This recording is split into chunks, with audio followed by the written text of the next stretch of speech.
Dios los bendiga, hermanos. Le damos gracias al Señor, amén, porque dice en la alabanza que sus milagros son grandes, sus maravillas son grandes. Porque Él es un Dios de amor, es un Dios de misericordia, es un Dios bueno, un Dios todopoderoso. Le damos gracias al Señor por esta reunión, por cada uno de ustedes que pudieron llegar. Le damos gracias al Señor porque Él usa las maneras que Él quiere para llegar al corazón de las personas que necesitan de Él. Quizá no tienen dónde congregarse, pero el Señor conoce y el Señor usa medios disponibles para llegar al corazón de cada una de las personas que necesitan de Él. Así que los saludamos con la paz del Señor a aquellas personas que escuchan a través de internet, de YouTube, de los audios que no sabemos hasta dónde, pero llegan. En el día de hoy recordamos que Jesús es el Verbo de Dios y se hizo carne. Vimos cuáles eran esos motivos y sabemos que la principal razón por haberse hecho carne y habitar entre nosotros era su muerte. No solamente vino para compadecerse de nuestras necesidades y debilidades. Él fue tentado en todo, pero no cometió pecado. No se hizo carne solamente para vivir la vida santa que nosotros no podemos llevar, sino para cumplir su principal propósito, que era morir. Porque si no nacía en carne no podía morir. ¿Por qué? Porque Él es Dios y por su naturaleza divina no puede morir. Entonces era necesario que naciera en carne como hombre y de esa manera sí podía morir y conquistar la muerte que estaba en dominio del diablo. Cristo tiene dos naturalezas, tiene una naturaleza divina y una naturaleza humana. La naturaleza humana la adquirió cuando se encarnó. Dios Padre y el Espíritu Santo tienen solamente naturaleza divina, no tomaron una forma corporal, no se hicieron carne. Solamente Jesucristo, el Hijo de Dios, se hizo carne. Esto se conoce como unión hipostática, que es un término teológico. Entonces, ¿por qué Jesús hizo esto? Porque la paga del pecado es muerte, dice el apóstol Pablo en la carta a los Romanos. Si Dios hubiera querido cargar sobre nosotros la condenación de nuestro pecado, no existiría ya la humanidad. Y nosotros fuimos creados a imagen y semejanza del Señor para tener comunión con Él.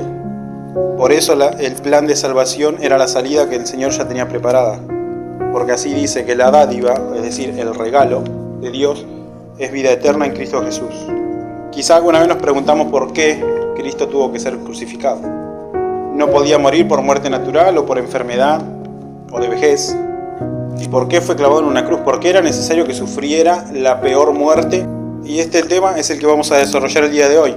Por eso en el libro de Éxodo, en capítulo 12, vamos a ver que Dios le da una ordenanza a Moisés estableciendo la Pascua, antes de que el pueblo de Israel saliera de la esclavitud de Egipto. Y la sangre os será por señal en las casas donde vosotros estéis. Y veré la sangre y pasaré de vosotros, y no habrá en vosotros plaga de mortandad cuando hiera la tierra de Egipto. Dios le ordena a Moisés allí que el pueblo pintara los dinteles de las puertas, porque iba a haber una plaga de muerte de los primogénitos en la tierra de Egipto. Entonces él iba a pasar hiriendo a los primogénitos, pero los hebreos tenían esa ordenanza de parte de Dios para no sufrir esa plaga. Vemos en el versículo 23, porque Jehová pasará hiriendo a los egipcios, y cuando vea la sangre en el dintel y en los dos postes, pasará Jehová aquella puerta y no dejará entrar al heridor en vuestras casas para herir. Esto no significa que la sangre de un cordero animal tuviera algún poder. El que tiene el poder es Dios. Al ver la sangre en las puertas no hería de muerte a los primogénitos por haber obedecido. Vamos al libro de Levítico para entender sobre los sacrificios. Está hablando allí del sacerdote que tenía que realizar el sacrificio.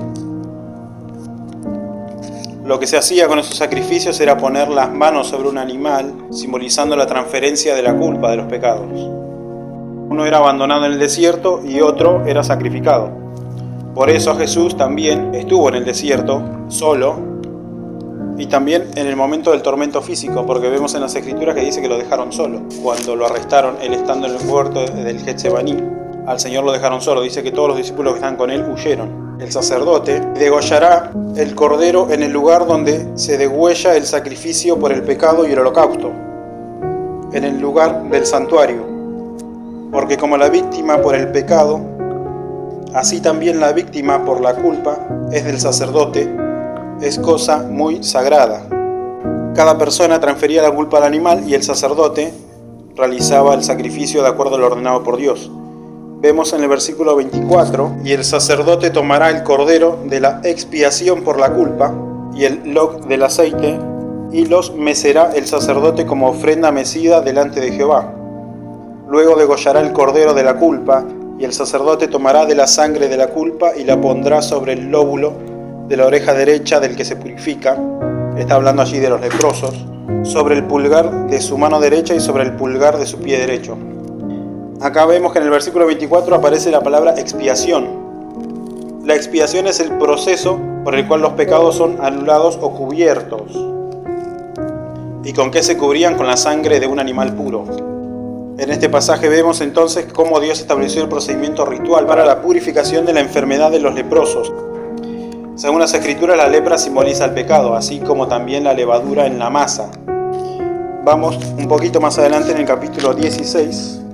Vamos a ver acá que la expiación era realizada solamente por el sumo sacerdote. Nadie más podía acercarse al lugar santísimo en el tabernáculo que simbolizaba la presencia de Dios. Después degollará el macho cabrío en expiación por el pecado del pueblo y llevará la sangre detrás del velo adentro y hará de la sangre como hizo con la sangre del becerro y la esparcirá sobre el propiciatorio. En el libro de Génesis, en el capítulo 22, Dios le ordenó a Abraham que sacrificara a su hijo Isaac, a su único hijo. Esto era para probar el amor y la obediencia de Abraham.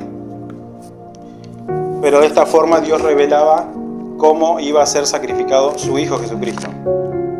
Isaac no sabía lo que Dios había ordenado a Abraham. Lo único que sabía es que estaba yendo al monte a adorar. Cuando iban a adorar, ellos sabían que tenían que ofrecer un sacrificio. Entonces Isaac le preguntó al padre por qué no estaban llevando un animal. Isaac le preguntó: ¿dónde está el cordero para el holocausto? Y Abraham le respondió: Dios se proveerá de cordero para el holocausto, hijo mío. Si usted lee completo el pasaje, va a ver que Dios al final le dice a Abraham que no lo sacrifique, porque ya había visto que obedecía y que amaba a Dios. E inmediatamente apareció un carnero enganchado con sus cuernos, y ese fue el sacrificio. Después de muchos siglos, el pueblo de Israel se acostumbró a pecar y a presentar sacrificios. Esto lo dice el Señor en el libro de Malaquías. Vamos a ver acá que Dios llama la atención de los hombres por vivir en desobediencia. A través del profeta, el Señor le llama la atención al pueblo de Israel. El hijo honra al padre y el siervo a su señor. Si pues soy yo padre, ¿dónde está mi honra? Y si soy señor, ¿dónde está mi temor? Dice Jehová de los ejércitos a vosotros, oh sacerdotes, que menospreciáis mi nombre. Y decís: ¿en qué hemos menospreciado tu nombre? En que ofrecéis sobre mi altar pan inmundo, y dijisteis: ¿en qué te hemos deshonrado? En que pensáis que la mesa de Jehová es despreciable, y cuando ofrecéis el animal ciego para el sacrificio, ¿no es malo? Asimismo, cuando ofrecéis el cojo o el enfermo, ¿no es malo? Preséntalo pues a tu príncipe. ¿Acaso se agradará de ti o le serás acepto? Dice Jehová de los ejércitos. El Señor le está hablando a los sacerdotes, a los que tenían que presentar los sacrificios por los pecados del pueblo. Habéis además dicho: oh, qué fastidio es esto, y me despreciáis, dice Jehová de los ejércitos, y trajisteis lo hurtado, o cojo, o enfermo, y presentasteis ofrenda. ¿Aceptaré yo eso de vuestra mano? Dice Jehová. El Señor se cansó. Ya había un plan de redención. El Señor ya sabía cuándo iba a venir Cristo a la tierra. Pero después de Malaquías hay un silencio de 400 años. En el capítulo 4, versículo 5, Dios promete enviar a un profeta como Elías para preparar el camino del Señor Jesús, que dice: he aquí yo os envío el profeta Elías antes que venga el día de Jehová grande y temible. Y este profeta Elías es Juan el Bautista, como lo dice el Señor Jesús en Mateo 11, que dice: porque todos los profetas y la ley profetizaron hasta Juan, y si queréis recibirlo, él es aquel Elías que había de venir. También podemos ver que el cordero simboliza la inocencia de un animal sin mancha. Jeremías en el capítulo 11 dice: y yo era como cordero inocente que llevaban a degollar, pues no entendía que maquinaban designios contra mí, diciendo: destruyamos el árbol con su fruto y cortémoslos de la tierra de los vivientes, para que no haya más memoria de su nombre. El cordero sin mancha era un animal inocente, es decir, un inocente moría por la culpa de los pecados del pueblo. Y también el sacrificio de Cristo es profetizado por Isaías en el capítulo 53. Angustiado él y afligido no abrió su boca. Como cordero fue llevado al matadero, y como oveja delante de sus trasquiladores enmudeció y no abrió su boca. Así como el profeta Jeremías, Isaías también hace mención sobre la inocencia del cordero sin mancha, y que estaba callado y era sumiso. Así el Señor, cuando lo interrogaron una y otra vez antes de ser crucificado, él enmudeció. En el capítulo 31 de Jeremías, el Señor establece un nuevo pacto. Aquel pacto, basado en la ley con el pueblo de Israel, se había convertido en una religión. Porque la religión es querer acercarse a Dios, querer hacer buenas obras para acercarse a Dios. Y sabemos que como somos pecadores no hay ni una sola obra que alcance. Hagamos lo que hagamos. Si no nos arrepentimos de nuestros pecados, no somos salvos. Todo lo que hagamos tratando de agradar a Dios para ser salvos es en vano. Diferente es cuando el Señor nos da la salvación y nosotros como consecuencia de eso hacemos buenas obras. Porque ese es el fruto del Espíritu. Mediante la ley, en el Antiguo Testamento el Señor reveló su carácter, su santidad y su voluntad. Toda la maldad era castigada desde los padres hacia los hijos. Los padres comen las uvas agrias y los hijos tienen la dentera. Es decir, que la culpa de los pecados cometidos por los padres caía sobre la descendencia. Entonces vemos a través del profeta Jeremías en el capítulo 31 que Dios revela este nuevo pacto, y no significa que Dios cambie su carácter frente a la humanidad, sino que la palabra de Dios se fue revelando paulatinamente, y de esta forma comprendemos que su ira debía ser satisfecha por un sacrificio lo suficientemente santo para acercarnos a Él. En aquellos días no dirán más: los padres comieron las uvas agrias y los dientes de los hijos tienen la dentera, sino que cada cual morirá por su propia maldad. Los dientes de todo hombre que comiere las uvas agrias tendrán la dentera. Es decir, que el castigo iba a ser para el que pecare si no se arrepentía, y ya no para su descendencia. Versículo 31. He aquí que vienen días, dice Jehová, en los cuales haré nuevo pacto con la casa de Israel y con la casa de Judá. No como el pacto que hice con sus padres, el día que tomé su mano para sacarlos de la tierra de Egipto, porque ellos invalidaron mi pacto, aunque yo fui un marido para ellos, dice Jehová. Muchas veces en las Escrituras encontramos esta figura del matrimonio para transmitir la relación del Señor con el pueblo. Y también el Señor Jesús es el esposo de la iglesia, y la iglesia es la esposa. Por eso también el Señor puede decir que un pueblo es fornicario o adúltero, que es cuando rompe esa relación y engaña a Dios y empieza a adorar a dioses falsos y a los ídolos. Pero este es el pacto que haré con la casa de Israel después de aquellos días, dice Jehová. Daré mi ley en su mente y la escribiré en su corazón, y yo seré a ellos por Dios, y ellos me serán por pueblo. Y no enseñará más ninguno a su prójimo, ni ninguno a su hermano, diciendo: conoce a Jehová, porque todos me conocerán, desde el más pequeño de ellos hasta el más grande, dice Jehová, porque perdonaré la maldad de ellos y no me acordaré más de su pecado. La ley lo que hizo fue revelar el carácter del Señor. Por eso el Señor dijo: no vine para abrogar o abolir la ley, ni anular la palabra de los profetas, sino para cumplirla. Su carácter santo ya había sido revelado. La gracia de Dios significa que Él nos regala la salvación, porque es totalmente gratuita. Él pagó el precio, y al ser gratuita, nosotros vivimos en una vida de agradecimiento al Señor. Vamos a ver para qué servía esa ley. Gálatas capítulo 3. El apóstol Pablo escribe allí el propósito de la ley. Vamos a ver que utiliza la palabra ayo. Ayo es una persona encargada de custodiar niños o jóvenes y cuidar su educación. Entonces, cuando el apóstol Pablo menciona la palabra ayo, se refiere a que la ley fue un maestro para guiarnos y llevarnos hacia Cristo. Luego, la ley es contraria a las promesas de Dios en ninguna manera, pues si la ley dada pudiera vivificar, la justicia fuera verdaderamente por la ley. Mas la Escritura lo encerró todo bajo pecado, para que la promesa que es por la fe en Jesucristo fuese dada a los creyentes.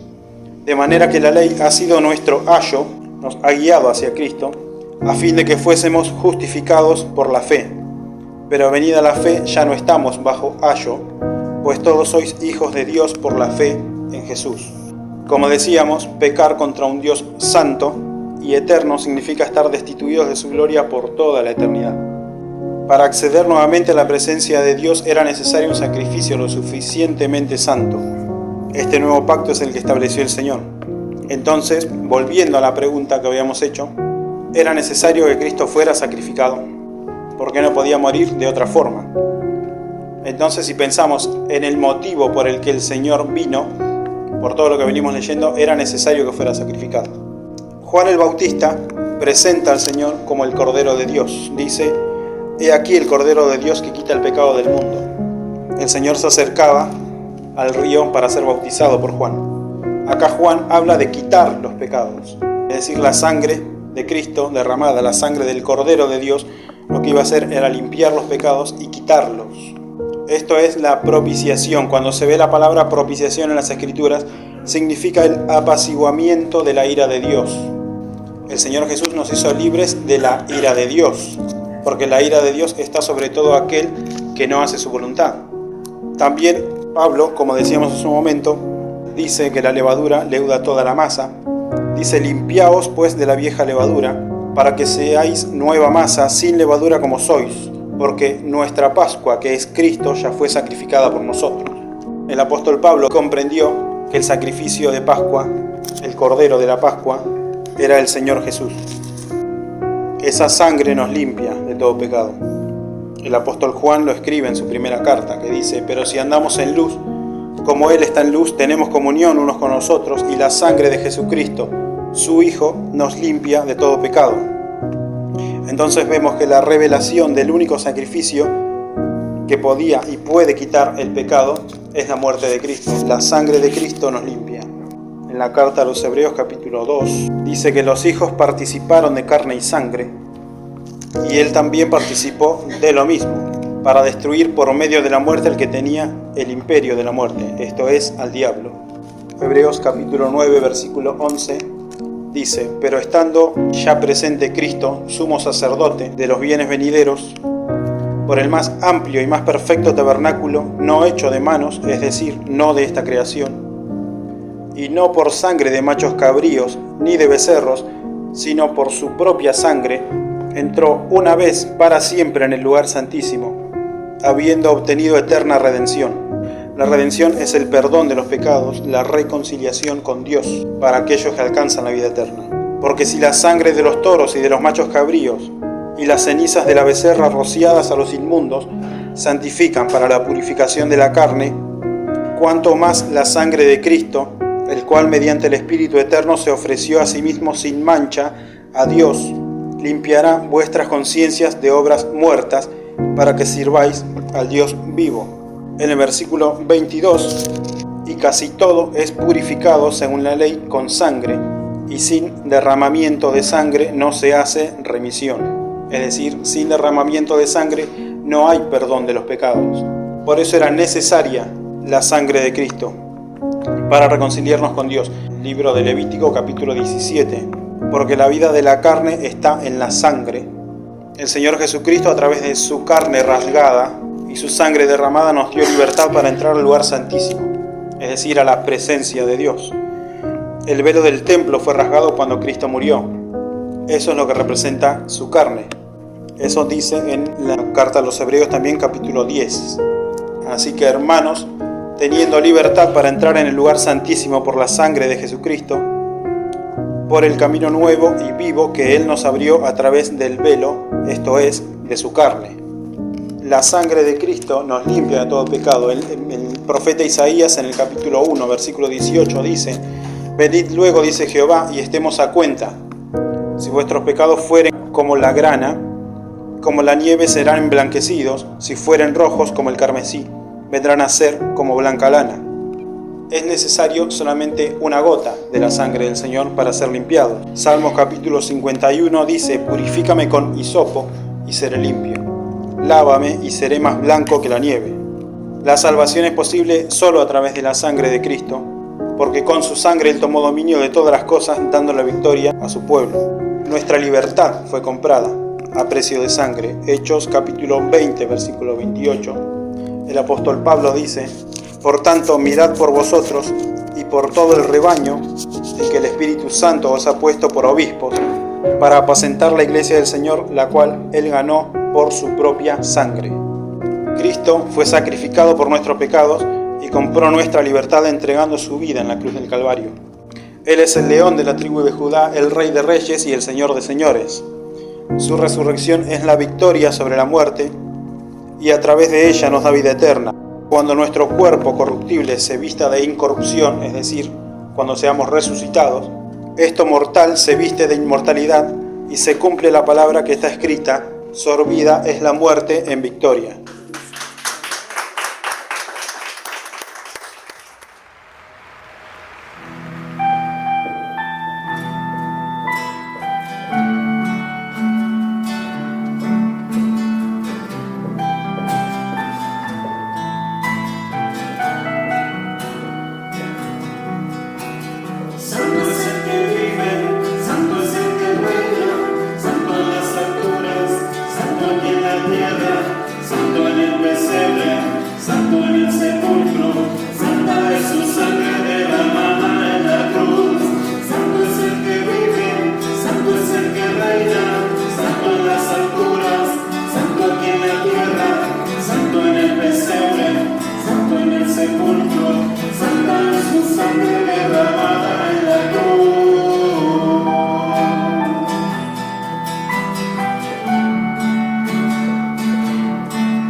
Corrió su sangre por un madero, a él no lo mataron, se entregó primero.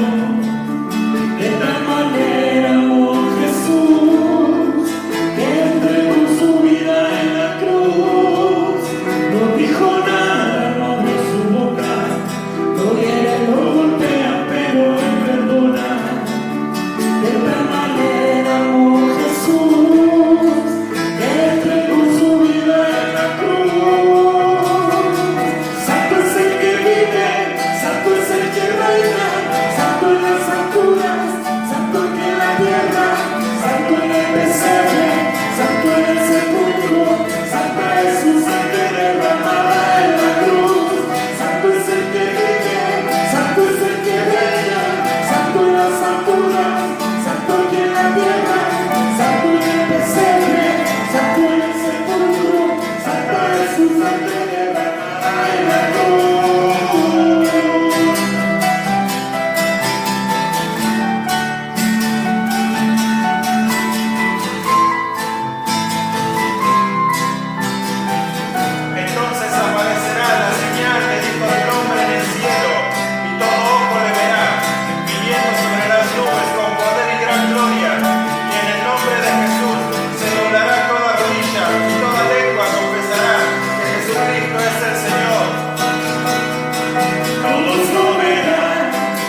ángeles alrededor del trono, y de los seres vivientes y de los ancianos, y su número era millones de millones, que decían a gran voz: el Cordero que fue inmolado es digno de tomar el poder, las riquezas, la sabiduría, la fortaleza, la honra, la gloria y la alabanza.